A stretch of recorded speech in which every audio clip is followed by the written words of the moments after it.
Na-try mo na rin ba magluto sa wok pan?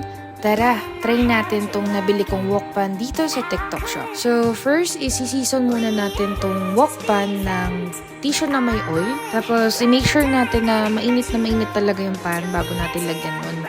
So, after nun, pinapatay ko muna talaga yung apoy kasi madali talaga siyang makasunog, guys. So, alam ko naman sa inyo na marami nang may alam kung paano magluto ng simpleng pancit bihon. Hindi ko kasi siya masyadong napagandaan, guys, kasi kulang-kulang yung ingredients ko. Pero sobrang simple lang nito kasi pang dinner lang naman namin to. Hindi naman siya yung mga typical na panghandaan. Pero ang highlight kasi nito is maganda yung nabili kong wok pan dito sa TikTok shop. So sa halagang 229 pesos, guys, ang ganda na niya at saka ang laki niya. 34 cm yung nabili ko at napili ko.